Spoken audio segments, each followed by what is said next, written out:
কারণ আমরা দেখছি ওবিসি মামলাতে ডেটের পর ডেট আসছে। তো দেখতে দেখতে আজকে 17 তারিখ, হাতে কিন্তু আর খুব বেশি সময় নেই। সুপ্রিম কোর্টের রায় অনুসারে আগামী 28শে মার্চের মধ্যে রাজ্যে স্পেশাল এডুকেটর নিয়োগের যে বিজ্ঞপ্তি সেটা প্রকাশ করতে হবে। এই মুহূর্তে দাঁড়িয়ে যারা স্পেশাল এডুকেটর পদের জন্য যোগ্য, প্রত্যেক পরীক্ষার্থী বা প্রত্যেক প্রার্থী ভাবছেন আদৌ কি 28 তারিখের মধ্যে সত্যিই কোনো নোটিফিকেশান আসবে? এটা নিয়ে ঠিক কি ভাবছে আমাদের রাজ্য সরকার? আগামী ভবিষ্যৎটাই কি? এই নিয়োগ কি আদৌ হবে? আগেও সুপ্রিম কোর্ট এই স্পেশাল এডুকেটর নিয়োগের ক্ষেত্রে ডেট দিয়েছিল, কিন্তু রাজ্য সেটাকে মানেনি। এবারেও কি সেই ইতিহাসের পুনরাবৃত্তি হবে, নাকি সরকার সত্যিই সদর্থক কিছু পদক্ষেপ নিতে পারে?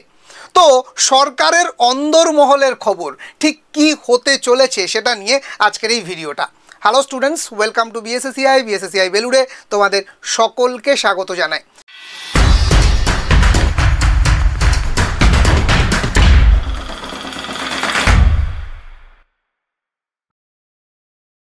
জানিয়ে রাখি, তোমরা যারা স্পেশাল এডুকেটর হওয়ার যোগ্য, অর্থাৎ স্পেশাল বিএড বা স্পেশাল ডিএলএড বা ডিপ্লোমা ডিগ্রিধারী স্টুডেন্ট যারা এই নিয়োগের জন্য দীর্ঘদিন ধরে অপেক্ষা করছো, তোমাদের জন্য বিএসএসিআই কিন্তু একটি হোয়াটসঅ্যাপ গ্রুপ ক্রিয়েট করেছে তোমাদেরকে সাহায্য করার জন্য, প্রতিনিয়ত আপডেটেড রাখার জন্য, যাতে সামনে যে সুযোগ তোমাদের সামনে আসছে সেই সুযোগে তোমার হাতে একটা অ্যাপয়েন্টমেন্ট লেটার যায়।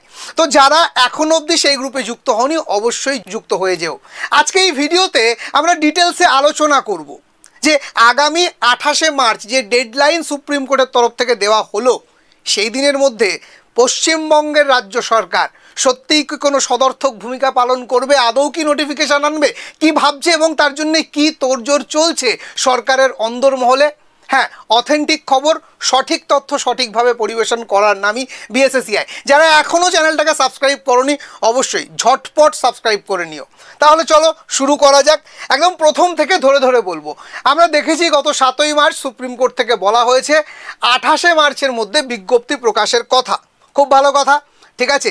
এবং সুপ্রিম কোর্ট থেকে সমস্ত রাজ্যের প্রয়োজনীয় স্পেশাল এডুকেটরের সংখ্যা চেয়ে পাঠালে, খুব ইম্পর্টেন্টলি আমাদের রাজ্য 10,070টি, খুব ইম্পর্টেন্ট, 10,070টি শূন্য পদের তালিকা দেয় এবং স্পষ্টত জানায় এই নিয়োগ 5টি ধাপে হবে।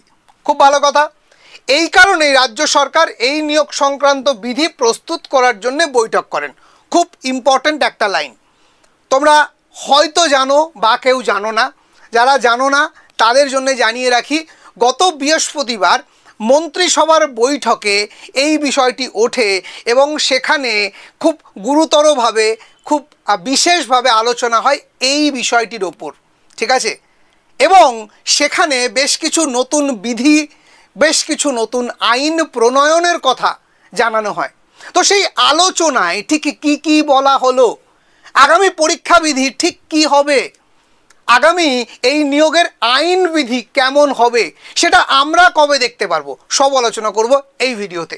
তো চলো দেখে নিই এই বৈঠকের কথা, যেটা অলরেডি কিন্তু নিউজ পেপারে বেরিয়েছিল। স্কুলে স্পেশাল এডুকেটর নিয়োগ করতে এসএসসি বিধি সংশোধন করছে রাজ্য, ঠিক আছে। এবার এই পুরো পেপার কাটিং এবং সম্পূর্ণ তথ্য তোমাদেরকে একে একে জানিয়ে দিই, ঠিক আছে। বৈঠকটি ঠিক কী কারণে করা হলো, দেখো আমি তোমাদেরকে ইন ডিটেলস সবটা জানাবো। তার আগে যারা যারা এই চ্যানেলে নতুন আছো, একবার সাবস্ক্রাইব করে নিও আর অবশ্যই ভিডিওটা লাইক করো। এবং যারা স্পেশাল এডুকেটর হওয়াকে একেবারে পাখির চোখ করছো, এই সুযোগকে কাজে লাগাতে চাইছো, তাদের জন্য বলবো অবশ্যই কমেন্ট করো। তোমার জন্যে এই টেট পরীক্ষার পুরোপুরি একটা গাইডেন্স আমরা দেব, ঠিক আছে। তার জন্যে কিচ্ছু না, শুধু কমেন্ট করতে হবে কারা কারা এই গাইডেন্স চাইছো, কারা কারা বিএসএসিআইয়ের হাত ধরে এই সুযোগকে কাজে লাগিয়ে নিজের জীবন এবং জীবিকাকে একটা সিকিউর জায়গায় নিতে চাইছো, আগামীর শিক্ষক হয়ে উঠতে চাইছো, ঠিক আছে। কমেন্ট করো। হ্যাঁ, তোমাকেই বলছি, কমেন্টটা কিন্তু করতে হবে ইমিডিয়েট। তো চলো দেখে নেওয়া যাক বৈঠকে ঠিক কী কারণে করা হলো। এই মুহূর্তে রাজ্য জুড়ে প্রাথমিক স্তরে প্রায় 1100 জন স্পেশাল এডুকেটর কর্মরত রয়েছেন। আবার নতুন নিয়োগ হতে চলেছে, যেটার কথা আমরা এখন বলছি। এই নিয়োগের জন্য প্রয়োজনীয় recruitment of the persons for appointment to the post of special education teachers rules 2024, ঠিক আছে, এই নামে একটি সংশোধনী আইন আসছে। কি বললাম? এই নামে একটি সংশোধনী আইন নতুন করে তৈরি করা হচ্ছে, ঠিক আছে। রাজ্য সরকার এই প্রথমবার স্পেশাল এডুকেটর নিয়োগ করতে চলেছে। এতদিন পর্যন্ত কেবলমাত্র চুক্তিভিত্তিক স্পেশাল এডুকেটর নিয়োগ করা হতো, অর্থাৎ ওই ব্যাপারটা পুরোটাই চুক্তিভিত্তিক, সরকারের ডিরেক্ট পেরোলে বা একদম স্থায়ী কর্মী হিসাবে কিন্তু নয়। তো আজকের ডেটে যে নিয়োগটা হতে চলেছে সেটা প্রথমবার সরকার এরকম একটা স্থায়ী শিক্ষক স্পেশাল এডুকেটর নিতে চলেছে। তার জন্যই এত ঘটা আর কি। খুব ভালো করেই জানো, যখনই কোনো জিনিস প্রথমবার আমাদের জীবনে করতে হয় তখন একটু বেশি এক্সাইটমেন্ট থাকে, আমরা একটু বেশি গুছিয়ে করার চেষ্টা করি। রাজ্য সরকারও তার অন্যথা নয়, এবং মন্ত্রিসভায় এটা নিয়ে ইন ডিটেলস আলোচনা হয়েছে। আরও অনেক তথ্য দেব। এই নিয়োগের সমস্ত বিধি খসড়া আকারে প্রস্তুত করার জন্য রাজ্যের স্কুল সার্ভিস কমিশন মন্ত্রিসভার বৈঠকের আয়োজন করেন। মোস্ট ইম্পর্টেন্ট, ভগবান করুক এসএসসির জন্য এরকম একটা হোক, এসএলএসটির জন্য এরকম একটা হোক। কারা কারা এসএসসি এসএলএসটির জন্য এরকম একটা মন্ত্রিসভার আলোচনা প্রার্থনা করছো? ভগবানকে বলছো যে রাজ্য সরকারের অন্তত সদ্বুদ্ধি হোক, আমরা যাতে আমাদের মেধাকে প্রমাণ করতে পারি, স্বপ্নের শিক্ষকতার চাকরিটা পেতে পারি। একবার কমেন্ট করে জানিও। সত্যি বলছি, কষ্ট হয়। দীর্ঘ 10 বছর এসএসসির কোনো পরীক্ষা নেই। আর আশ্চর্য বিষয় দেখো, এনইপি 2005-এ স্পেশাল এডুকেটর নিয়োগের কথা বলা হয়, সেখানে আজকে 2025-এ এসে তোড়জোড় চলছে। 20 বছর, অথচ আমরা কি বলছি? এগিয়ে বাংলা। অসাধারণ। জয় বাংলা, ঠেলা সামলা, বিষয়টা সেরকমই হচ্ছে। কারা কারা আমার সঙ্গে একমত কমেন্টে জানিও, ঠিক আছে? তোমাদের কমেন্টের অপেক্ষায় থাকি সব সময়। তো চলো নেক্সট তথ্য কি নতুন বিধি আসতে চলেছে। খুব ইম্পর্টেন্ট, আমি জানি তোমরা সবাই এটার জন্যেই অপেক্ষা করে আছো যে ঠিক কি আসতে চলেছে। জানিয়ে রাখি, এই পদের জন্য প্রার্থী মানে যারা পরীক্ষার্থী তারা অবশ্যই আরসিআই অনুমোদিত সংস্থা থেকে প্রশিক্ষণপ্রাপ্ত হতে হবে। এই আরসিআই অনুমোদিত সংস্থা, এই বিষয় নিয়ে কিন্তু ইতিমধ্যে স্পেশাল এডুকেটর নিয়ে আমি একটা ভিডিও এই চ্যানেলেই করে দিয়েছি। তোমরা ভিডিও সেকশানে দেখবে 2-3 দিন আগেই ভিডিওটা পাবলিশ হয়েছে, তোমরা কিন্তু পুরো ডিটেলস জেনে নিতে পারবে। বিধিতে চুক্তিভিত্তিক স্পেশাল এডুকেটরের জন্য 10% আসন সংরক্ষণ উল্লেখ হতে চলেছে। মানে কি? এই যে আমরা বললাম আজকের দিনে আমাদের রাজ্যে প্রায় 1100 জন শিক্ষক স্পেশাল এডুকেটর হিসাবে কর্মরত। তাহলে নতুন যে যখন শিক্ষক নিয়োগ হবে, এই যে 1100 জন একেবারে তাদের জীবনের মানে সব ডেডিকেশান দিয়ে এতদিন পর্যন্ত সেই শিশুগুলোকে, সেই স্পেশাল চাইল্ডগুলোকে কেয়ার করলো, তারা জীবনে কি পেল? সরকার তাদের জন্যে 10% আসন সংরক্ষণ করে দিল, ঠিক আছে? খুব ভালো পদক্ষেপ। 10 বছরের জন্যে ওএমআর শিট সংরক্ষণ করে রাখা হবে, আরেকটি সদর্থক পদক্ষেপ। আমরা দেখছি 2016 সাল, এখনও 26 সাল হয়নি, কিন্তু ওএমআর খুঁজে পাওয়া যাচ্ছে না। কেউ বলছে পুড়িয়ে দিয়েছে, কেউ বলছে বেচে দিয়েছে, ঠিক আছে? নানান রকম একটা সমস্যা। এখানে প্রথম থেকেই স্পষ্ট করে জানানো হলো যে ওএমআর, প্রত্যেকের ওএমআর 10 বছরের জন্য সংরক্ষণ করা হবে, যাতে কোনো আইনি জটিলতা হলে সেটাকে কাটানো যায়। প্রার্থীদের পরীক্ষার সঙ্গে সঙ্গে দিয়ে দেওয়া হবে ওএমআর শিটের প্রতিলিপি। এটাও একটা অসাধারণ পদক্ষেপ। আমরা দেখেছি অনেক পরীক্ষাতে ওএমআরটা করে আসার পর আমরা ভুলে যাই কোনটার কোন প্রশ্নের কি উত্তর করে এসেছিলাম। কিন্তু আমরা যদি নেটের মতো পরীক্ষা যখন সিবিএসসি কন্ডাক্ট করতো, বা লাস্ট টাইমও নেট যখন অফলাইনে নিল পেন পেপার মোডে, আমরা কি দেখলাম? বা সেট পরীক্ষাতেও পেছনে একটা কার্বন কপি থাকে। আমি একেরটা এ করেছি না সি করেছি, আমি যখন ওএমআরে বোলাচ্ছি অটোমেটিক কার্বন কপিতে তার প্রতিলিপিটা উঠছে, এবং আমি সেই কার্বন কপিটা ছিঁড়ে বাড়িতে নিয়ে আসার সুযোগ পাই। ফলত আনসার কি বেরোলে আমি দেখতে পারি কংক্রিটভাবে আমি কতগুলো ঠিক করেছি, কতগুলো ভুল করেছি, আমার নাম্বারটা ঠিক কি। অর্থাৎ একটা ট্রান্সপারেন্সি থাকে নিয়োগ প্রক্রিয়ার মধ্যে। তাই এবারের স্পেশাল এডুকেটরের নিয়োগে কিন্তু এই ট্রান্সপারেন্সি মেনটেন করতে চলেছে এসএসসি, ঠিক আছে? এছাড়াও পরীক্ষা সংক্রান্ত আরও কিছু বিধিনিষেধ নিয়ে আলোচনা করা হয়, ঠিক আছে? আরও কি জানাবো, ঠিক আছে? কেমন লাগছে এই ভিডিওটা অবশ্যই কমেন্টে জানিও। এবং যদি মনে হয় হ্যাঁ স্যার অথেন্টিক তথ্য পাচ্ছি, সঠিক তথ্য পাচ্ছি, একটা লাইক করে দিও, কমেন্টে অবশ্যই নিজের মতামতটা জানিও, ঠিক আছে। আর আরেকটি ভালো কথা, যারা স্পেশাল এডুকেটর হতে চাইছো তাদের জন্যে বিএসএসসিআই একটা স্পেশাল ফ্রি ব্যাচ, একটা গ্রুপ লঞ্চ করেছে। তো অবশ্যই কমেন্ট করো, তোমার কমেন্টে আমি নিজে রিপ্লাই দেবো এবং তুমি সেই গ্রুপে জয়েন হয়ে থেকো। আশা করি তোমাকে আমি হেল্প করতে পারবো একটু হলেও। তো চলো পরীক্ষা সংক্রান্ত বিধি। পরীক্ষা সংক্রান্ত বিধিতে কী বলা হচ্ছে, প্রাথমিক স্তরে শিক্ষক নিয়োগের যে 150 নম্বরের টেট পরীক্ষা নেওয়া হয়, আমরা খুব ভালো করেই জানি primary TET, upper primary TET 150 নম্বরের থাকে, ঠিক আছে। তো স্পেশাল এডুকেটরের ক্ষেত্রে যে টেট হবে সেক্ষেত্রে নাম্বারের কিছু রদবদল হতে পারে, ঠিক আছে। তো এই নাম্বারের রদবদলটা কি হবে আমি যতটুকু শুনেছি সেটা বলছি, যদিও তার কোনো লিখিত প্রমাণ আমার কাছে নেই, তবে আমি যতটুকু শুনেছি সেটা বলি। 100 নম্বরের লেখা পরীক্ষা হবে, তার ওয়েটেজ থাকবে 80%, আর একটা ইন্টারভিউ হবে, সেটার ওয়েটেজ থাকবে 20%।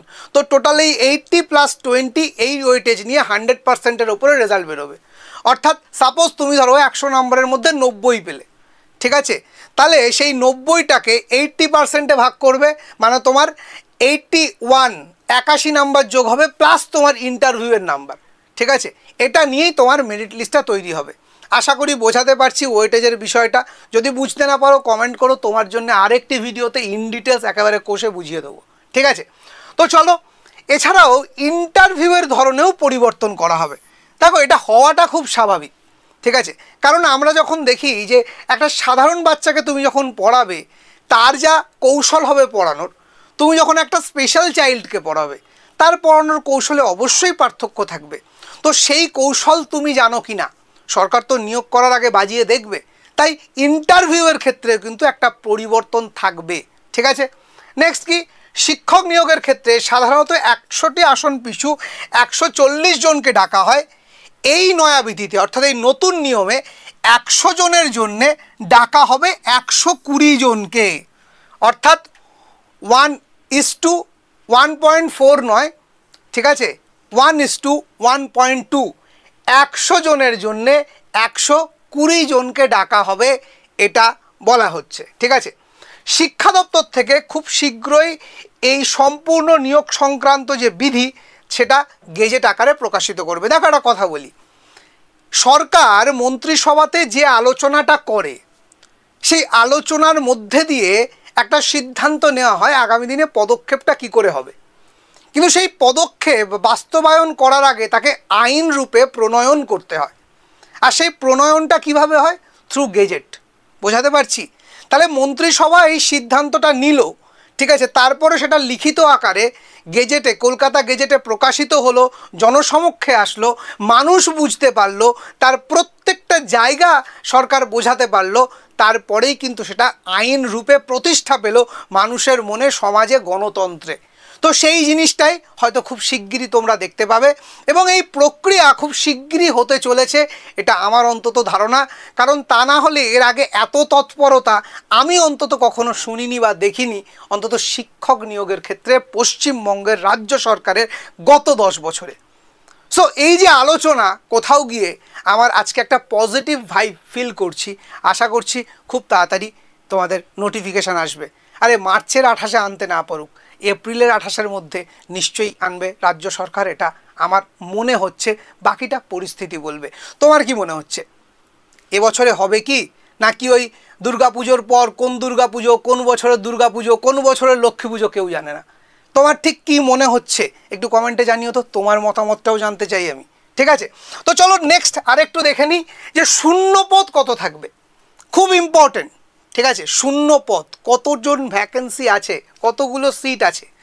তো বোঝা যাচ্ছে এখানে কি বলা হচ্ছে, শীর্ষ আদালত একটি মামলা আগেই জানিয়েছিল যে 4টে স্কুল পিছু 1 জন করে স্পেশাল এডুকেটর নিয়োগ করতে হবে রাজ্যকে।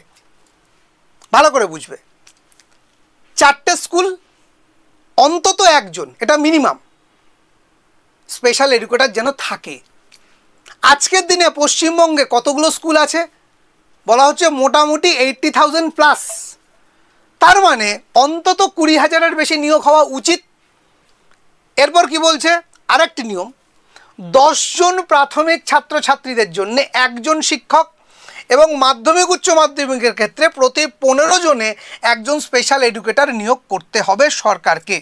দেখো একটা জিনিস বুঝতে হবে, এই যে এত স্কুল এত নিয়োগ ইত্যাদি আমরা বলছি, এগুলো কিন্তু শুধু স্পেশাল চাইল্ডদের স্কুল নয়, সাধারণ স্কুল।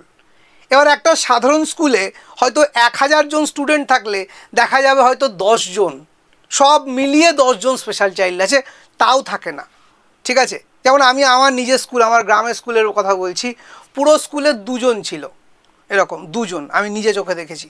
ঠিক আছে, হ্যাঁ তারা কি ছিল, তারা একটু বিকলাঙ্গ ছিল। ঠিক আছে, আর কিচ্ছু না, হাঁটতে পারতো না ভালো করে, 2 জন, আমি 2 জনকে দেখেছি। ঠিক আছে, বাদ বাকি তার সবটাই স্বাভাবিক। ঠিক আছে, তো বিষয়টা এরকম, সেই কারণে কি বলছে 10 জন প্রাথমিক ছাত্রছাত্রীদের জন্য একজন শিক্ষক। বোঝাতে পারছি? মানে প্রাথমিক অবস্থায় 4টে স্কুলে 10 জন মোটামুটি বাচ্চা থাকবে, এটাকে মাথায় রেখে অন্তত একজন করে শিক্ষক নিয়োগ হোক, এটা আমিও চাই। ক্লিয়ার? যদিও রাজ্যে এই মুহূর্তে 2500+ শূন্য পদে প্রাথমিক স্তরে এবং 5000+ শূন্য পদে উচ্চ প্রাথমিক স্তরে নিয়োগ হতে চলেছে। তাহলে এই মুহূর্তে কত নিয়োগ হতে চলেছে? 2500 প্রাথমিক স্তরে, 5000+ উচ্চ প্রাথমিক স্তরে, অর্থাৎ 1 to 5 এবং 6 to 8, টোটাল প্রায় 7500+ শূন্যপদ আছে। এক্স্যাক্ট ঠিক কতগুলো আছে যখন গেজেটের পরে নোটিফিকেশান বেরোবে স্পষ্ট বোঝা যাবে, এবং সবার আগে সঠিক তথ্য দিয়ে আমি তোমাদেরকে হেল্প করব। একটাই কাজ, হোয়াটসঅ্যাপে জুড়ে থাকতে হবে আর এই চ্যানেলটাকে সাবস্ক্রাইব করে রাখতে হবে। চ্যানেলের কমেন্টে তোমাদেরকে হোয়াটসঅ্যাপ গ্রুপের লিঙ্ক আমি দিয়ে দেব। তো চলো নেক্সট, কি বিজ্ঞপ্তি কবে প্রকাশিত হবে? মোস্ট ইম্পর্টেন্ট প্রশ্ন তোমাদের। ঠিক আছে, নিয়োগের বিজ্ঞপ্তি ঠিক কবে প্রকাশিত হবে এখনও অজানা। তবে এই তৎপরতা দেখে মনে হচ্ছে এই গতি যদি বজায় থাকে তাহলে খুব তাড়াতাড়ি আমরা পৌঁছে যাব আমাদের ডেস্টিনেশনে। ঠিক আছে, খুব তাড়াতাড়ি গেজেট আসবে এবং আশা করছি মার্চের 28 না হলেও এপ্রিলের 28-এর মধ্যে অন্তত তোমাদের সামনে একটা নোটিফিকেশান আসতে পারে। ঠিক আছে, তো স্কুল সার্ভিস কমিশনের এক আধিকারিকের মতে সরকার যত তাড়াতাড়ি গেজেট নোটিফিকেশান প্রকাশ করবেন তত তাড়াতাড়ি শিক্ষা দপ্তর নিয়োগের কাজ শুরু করবে। তাহলে একটা পজিটিভ আভাস পাওয়া যাচ্ছে। এবার সত্যি কথা বলতে 10 বছর ধরে যেভাবে সরকার ঝোলাচ্ছে, মানে মালগাড়ির থেকেও খারাপ অবস্থা, 11 নম্বর গাড়ি 2 পায়ে হেঁটে চলেছে। ঠিক আছে, হওয়া উচিত ছিল বন্দে ভারত, কিন্তু হয়ে গেছে 11 নম্বর গাড়ি। ঠিক আছে, তো পরিস্থিতি কোনটা ভালো নয়, কিন্তু শত খারাপের মধ্যে থেকেও শিক্ষক নিয়োগের জন্য মন্ত্রিসভায় যে আলোচনা হচ্ছে, অন্তত তাদের প্রাধান্যের জায়গার অন্তত 0.1% জায়গা আমরা পেয়েছি, এটাই আমাদের জন্য সৌভাগ্যের। এই অপদার্থ সরকারকে তো আর কিছু বলার নেই। যাই হোক, সমস্ত কিছু মিটে অবশেষে আমাদের সামনে নোটিফিকেশান আসুক। আমাদের প্রত্যেকটা মেধাবী ছাত্রছাত্রী যারা দীর্ঘদিন লড়াই করে যাচ্ছ এই স্পেশাল এডুকেটরের এই নিয়োগটার জন্যে, তাদের সেই লড়াইকে আমি কুর্নিশ জানাই। এবং সত্যি কথা বলতে এই ভিডিও করার সূত্রতেই বেশ কয়েকজনের সঙ্গে আমাদের পরিচয় হয়েছে স্পেশাল এডুকেটর রূপে, যারা এই লড়াইটাকে চালিয়ে নিয়ে যাচ্ছেন। আমি তাদেরকে সত্যি স্যালুট জানাই। আজকে আপনাদের জন্যেই হয়তো সুপ্রিম কোর্টের এই রায়, এবং আপনাদের জন্যেই সরকার কোথাও গিয়ে চাইছে।